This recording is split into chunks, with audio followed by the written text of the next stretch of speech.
They introduced electric cars, and most recently, with things like Waymo, they've introduced autonomous vehicles. So you've ended up in a space where the automobile industry says, no, no, no, no, no, no, don't worry. You don't need to transition to bicycle in the United States. You don't need to transition to bus or rail. Cars are fine. We can do rideshare. We can do carpooling. We can do on demand, use Uber or have a taxi on demand service. We can also do electric cars, so the environment's okay. We can also do autonomous cars, so the person's not driving the vehicle. But the point remains the same. The space in the urban environment for 70 vehicles still is at capacity. So the diagram from previously shown of from Europe that shows the 70 cars is still the same when you are in a rideshare vehicle or when you are in an electric car or when you are in an autonomous car. There is no difference in the typology of vehicle. The roadway space is still at capacity. There is no more space available. And this brings to a really interesting piece, roadway capacity and throughput. So what we do know is that our roads are finite. They're a finite and precious resource. Our street space can be better used. So on the left, you see a roadway that's at capacity with vehicles. And it doesn't matter if those vehicles are electric vehicles, autonomous vehicles, shared vehicles, taxis. It doesn't matter. That roadway is at capacity and it's not being maximized. On the right, you see a diagram of a roadway that has people walking on bicycle, in transit, in various forms of bus sizes, and of course, still in vehicles. That space has more opportunity. And back to our original slide, the bus in the middle or the bikes on the right can fit a lot more than 70 people on that roadway. So it increases your throughput on the roadway. So this brings us to active transportation, which is what I specialize in. And active transportation, as you all know, is defined in the United States as walking, biking, rolling, and also transit. Anything basically outside of an automobile. Now, previously in the United States, this was called alternative transportation. People in my industry fought back against that, right? Because they didn't want this to be called alternative transportation because the idea of this form of transportation being considered alternative presented the idea that the automobile was the prime, was the way that things should be, and anything outside of an automobile would be alternative to the automobile. So we sort of rebranded that in the United States as active transportation, which I'm not really sure is the best word either, because saying that transportation is active is a little bit silly, right? Because number one, when I drive, I'm still using my hands, right? So I'm still being active in a sense. But also, you can't drive your vehicle into your house, park it in your bedroom, go upstairs in it, and sleep in it. You have to at some point leave your vehicle and walk to your destination. So even if your vehicle's parked in your driveway or you're parked in front of your work, you're still at some point going to walk and be active. But the point being is that walking, bicycling, rolling, those are all forms of different transportation. And what we really want to focus on is getting people outside of the personal automobile. So, what is the potential of active transportation in the United States? The National Household Travel Survey, which is put together by the United States government, shows that about 28% of trips in the United States are 1 mile or less. So basically, roughly on the range of about 1.8 kilometers or less, all trips in, or 28% of trips in the United States are 1.8 kilometers or less. About 50% of trips in the United States are less than 60 kilometers. So as we know, a trip that's 1 mile or less is about a 20-minute walk, meaning that 28% of trips in the United States are less than a 20-minute walk. And that 50% of trips in the United States are about 3 miles or less, which equates to about a 20-minute bicycle ride on a conventional bicycle. So as you can tell, the National Household Travel Survey in the United States shows that there's a lot of opportunity to transition away from having 90% of our trips completed by automobile and maybe encourage a substantially large amount of those trips to be completed by walking or bicycling. And this has been the focus of engineers and transportation planners in the United States for quite some time. How do we transition folks out of the automobile and encourage them to walk or bicycle to their destination, which is clearly highly feasible? If 50% of trips in the United States are bikeable within 20 minutes, why is it that in the United States, 90% of trips are still made by car, by personal automobile? So this is sort of the conundrum that the United States is in. Now, pardon me, as part of my career, I've traveled a lot. I worked for quite some, I went to UCLA, University of California, Los Angeles, and when I was there, we worked in Tokyo for a bit with Shinkansen, with the high-speed rail system there. I also spent quite a bit of time in Amsterdam and in other places in Europe. And I've seen other societies that aren't automobile based. And the one key difference is generally the infrastructure. Not necessarily the population density, but the actual infrastructure itself. If the infrastructure allows for walking, people will generally walk. If the infrastructure allows for bicycling, people will generally bicycle. Unfortunately, in the United States, most of the infrastructure has been built to focus on almost always only allowing trips by driving, which has resulted in a mode share of 90% of trips made by automobile. Now, this presents a really interesting conundrum. A large proportion of the United States now lives in urban environments. In fact, the vast majority of Americans, of United States residents, live in cities. They don't live in farmland, and they don't really live in what would traditionally be called a suburb anymore. Many of our urban environments have expanded, and probably some of the students at Malmö University are probably studying suburbanization. But that model existed in the 70s and 80s. And what has developed are edge cities. And edge cities mean that there's job centers, nodes, centers of economic activity that are now in places that would traditionally be called suburban. So behind me is a map of Costa Mesa. And I don't know if you all can see that very well, but as you can tell, it's pretty much fully built out. It's quite an urban environment. We have about 10,000 residents per square mile, which equates to about 20,000 residents per a square kilometer. So this would be generally considered an urban space. Yet, our infrastructure is almost solely built for the automobile. However, there is presented a large opportunity. That opportunity lies in this map as a perfect example. Now, many of you aren't familiar with our urban environment here, so I'll walk through it briefly. Can you all see my mouse, the little hand on the computer? Oh, yeah, we can see it. Yeah, you guys can see this, Professor? Great.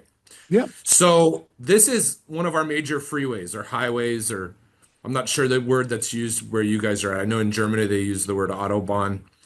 But this is one of our major freeways here in Southern California. To the north is Los Angeles. To the south is San Diego. This is a secondary freeway. This is also a secondary freeway or highway, Autobahn, that we have here in this area. Here is my city, the city of Costa Mesa. Now, here in the blue is a major commercial center. This area has pretty much all of the commercial needs that you could ever want or desire. For example, if you wanted to get your vacuum repaired, you could get your vacuum repaired there. If you wanted to go to a record store and buy some new records, you could do that there. If you wanted to buy some clothing, you could do that there. If you wanted to go out to eat and get Japanese food, you could do that. If you wanted to get Hungarian food, you could do that. If you wanted to get Mexican food, of course, in California, you could do that. Probably, actually, you could even go get some European style things there. I don't quite know if there's anything that's Swedish there, but there's definitely some German restaurants that are in that neighborhood. There's basically any service that you could ever need. But because of the built environment in California, because of these highways, these large freeways that rip through our urban environments, which you can actually see here on this map as well, Californians have become accustomed to driving to their destinations. Most Californians drive north to go to Los Angeles for work, or some even south to go to San Diego for work. But what's happened in the modern era is these commercial centers, these nodes of commercial activity have popped up. Now, usually when I give this presentation, I'm giving it to people in Southern California who are very familiar with Costa Mesa. It's a major center of the region. For you all that aren't familiar with Costa Mesa, I'll let you know these little commercial centers, which again is about, this is 1 mile here at the bottom, again, about 1.8 kilometers. So this commercial area is about, give or take, about 4 kilometers long. And these little commercial nodes exist all over Southern California, all over our region. Yet people are still driving. So what we've been focusing on as urban planners and transportation engineers in Southern California is finding ways to get people out of the automobile. Now, this red line here shows what we call walk shed. So everything within this red area is within a 20-minute walk of this blue major retail corridor, this major commercial area, where again, you could get almost anything you want. I'm sure if I wanted to go get basically anything, if someone said, hey, I need a new work boots, well, you can get that here. But people are driving to it. However, this red line shows everything, all of these residential streets, all of this residential area, shown on the map behind me as well, that is within walking distance within 20 minutes of this commercial area. Now, within the green line is everything that's within a 20-minute bike ride, a 3-mile buffer to this area. So again, everything in this red is 20 minutes walking distance to this, and everything within this green area is 20 minutes biking to this. Now, within this green area, there's about 400,000 residents that live within that area. So this is a pretty substantial population. And that means that we could move about, remember again, 50% of trips in the United States are within 3 miles. 28% of trips in the United States are within 1 mile. That means we should be focusing our potential to create 50% of trips by biking and 28% of trips by walking. And here, this is a perfect example of the possibility of that. Everyone that needs a pair of new work boots, everyone that wants to go get a new record, everyone that wants to go get Ethiopian food, everyone that wants to go to church, everyone that needs to do anything that is available within this major retail corridor, this major commercial district that lives within this green area can get here by bicycling. Everyone that lives within this red area can get here by walking within 20 minutes. The problem is the infrastructure doesn't exist. So we've been focusing on building bicycle and pedestrian infrastructure rapidly in California to allow people to make that trip. Now, lo and behold, we've been doing that since the 90s here, and we've done a good job. Costa Mesa is a city that's probably one of the leading cutting edge cities in California that has developed bicycle and pedestrian infrastructure. And we've been doing that again since the 90s. But lo and behold, about 4 or 5 years ago, something changed. The electric bicycle began to become proliferated in the United States. And Orange County and Costa Mesa became an epicenter of that. So what does that mean? What is the difference, right? Well, on a traditional bicycle, I can go about 20 kilometers an hour. So again, within about 20 minutes, I can travel about 6 kilometers, 3 miles on my traditional bicycle. The electric bicycle has doubled that. So now, instead of being able to go 10 miles an hour, 20 kilometers an hour, or 20 kilometers in an hour, or 3 kilometers, or excuse me, 6 kilometers within, I'm trying to make the mathematical conversion for you all. But instead of being able to go 6 kilometers within 20 minutes, which is the green line, now I can go 12 kilometers within 20 minutes. So now the access point to this major retail corridor doubles. The shed doubles. The potential doubles. Now all of a sudden, when we look at these numbers of about 6 kilometers, about 50% of trips in the United States being within 6 kilometers or less, now all of a sudden those numbers are no longer relevant because of the electric bicycle. Now all of a sudden, almost all trips in the United States are within 12 kilometers, 6 miles, almost all of them, which means all of a sudden we flip on the head this idea that 90% of trips in the United States need to be made by personal automobile. Now all of a sudden, almost all trips can be made by bicycle. Within this purple line is about close to 700,000 people. So there are about 700,000 people that are within a 20-minute bicycle ride of this commercial corridor. And these commercial corridors, these nodes, I don't know if you guys use the same word. I imagine you use the same word in Swedish urban planning, are all over Southern California. And in fact, they're all over the United States. The United States has very dense retail corridors that were built for automobiles. And now all of a sudden, most Americans are within electric bicycling distance. This presents a major point of transition for the United States. On the left-hand side, so this is my thesis, this is my theory, and this is what I have been pushing and selling and talking about extensively in my professional career here at the City of Costa Mesa, but also outside of my role here at the City of Costa Mesa.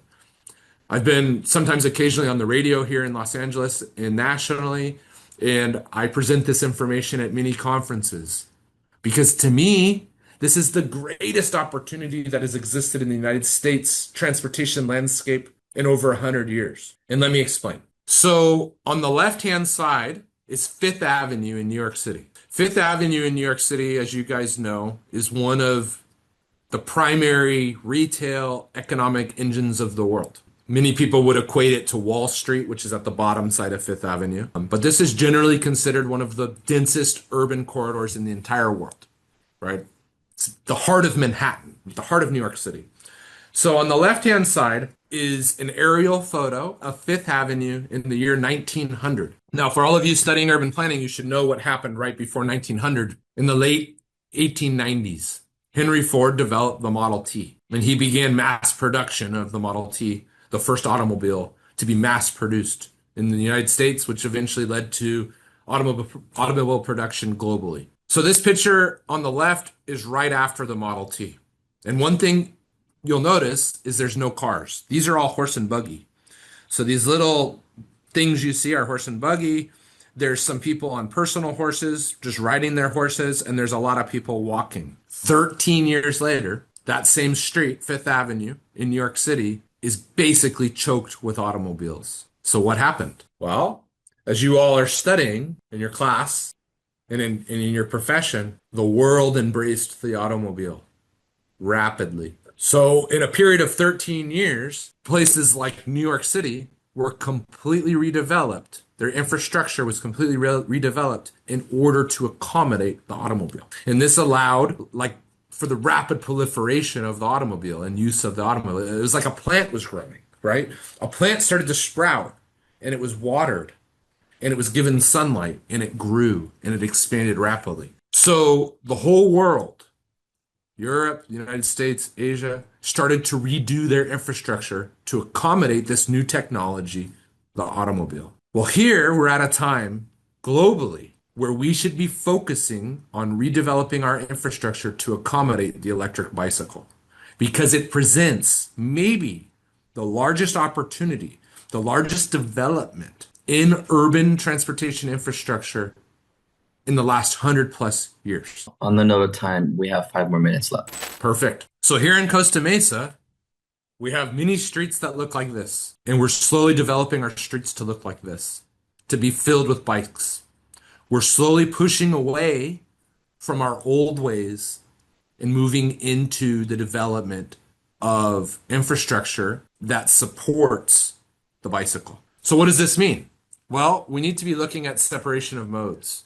Not only do we need to separate the bicycle from automobiles, which we've been doing, we need to also separate the bike from pedestrian and potentially look at the development of new infrastructure that separates electric bicycles from traditional bicycles. The speed differential between 40 kilometers an hour and 20 kilometers an hour is great. Traditional bicycles go about 20 kilometers an hour when you're riding it. Well, the electric bicycle goes about 40 kilometers an hour when you're riding it. So this may need to be separated if we want to truly embrace it. We also need to develop much better bicycle parking in the United States. And we need to develop much better training of safety protocols for the riding of bicycles and for the training of drivers, automobile drivers, in order to understand bicycles. And with that, that is my presentation. I am done, and I don't know if there's time for questions or not, but I'm very happy to take any questions if there are. Thank you very much. And you hear the cheers Yeah, amazing. Thank you so much, sir. The students here in Malmö are cheering and Thank you. applauding, and we really liked your presentation. And we, of course, have the same discussion here in Sweden concerning electrical bikes, but also we have something called electrical scooters, which is like a skateboard with a steering wheel on it. And it's become extremely popular as a complement to ordinary bikes and also electrical bikes. Actually, electrical bikes have been quite common for at least a decade, perhaps 2 decades. And in one period a few years ago, there was a state subsidy for people to buy electrical bikes. So it's very, very common in Sweden. However, we have a problem with the Swedish way of planning cities for pedestrians and bikers and electrical scooter riders is that they are mixed on the same lanes. And it has turned out to create some problems, driving in different speeds, and also pedestrians walking slowly and electric bikes going very fast. So we actually do have quite some accidents connected to these issues. I don't know if is there a question from the audience here in Malmö? It was very good. I heard someone say, yes, yeah, they really liked it. Yeah, Well, you guys are the younger generations are, this Gen Z. Imagine most of you are Gen Z, maybe some Gen Alphas in the room. Yeah. This opportunity is maybe, again, the biggest opportunity in the modern era. I mean, the previous developments, that me, maybe, and your professor and Zia and the rest of the group have been trying to bring back our old technologies, right? The rail is definitely the best way for interurban travel, is without a doubt rail. There is no better way. And now the United States is struggling to build rail. Thankfully, Europe is endowed with a pretty decent rail system, and Asia has lower cost of labor to build rail rapidly, but that's an old technology. The automobile has been around for 100 years and is now choking our cities. Well, the electric bicycle is new. It's a new development. The batteries are getting smaller, and they're going to become lighter and lighter and lighter and easier to produce and less expensive. This is a huge opportunity. It should be embraced. Unfortunately, many people are pushing back against this technology. We need to embrace it the way that New York City embraced the automobile. We have to embrace this because it is maybe the biggest opportunity possible for us to make that leap in our cities and make it so cars are less dominant in urban environments. And really, that's your generation that's going to be able to do that. So I hope and I pray that all of you take this and move forward with this concept. And also feel free to look me up. There's other stuff I have online. Listen to some of my podcasts and stuff that talk about mode share, because that's my other thing, is if we're not building the infrastructure properly, as your professor says, there's going to be collisions. There's going to be accidents, as they say. There's going to be things that allow people to push back on this. We need to be building proper infrastructure, which is a whole story for another day. And maybe we can come back next year and have that discussion. We will. Thank you all gratefully. Much appreciated. We are very appreciating here. Thank you very much. My pleasure, guys. Thank you so much. I appreciate it. Thank you. Thank you. Yeah, perhaps I should show myself like it. And the students, there are all 55 of them sitting, but we cannot move the camera. And Great to see you guys. Thank you. Take care now. Mr. Brett Atencio Thomas, City of Costa Mesa Active Transportation Coordinator. We sincerely thank you for your valuable contribution and for sharing your expertise at the SCD seminar. It is our honor to have you as a guest speaker and have the opportunity to learn the insightful and inspiring project initiation of e-bike in Costa Mesa. We deeply appreciate your time, knowledge, and the meaningful perspectives you brought to today's seminar. Thank you.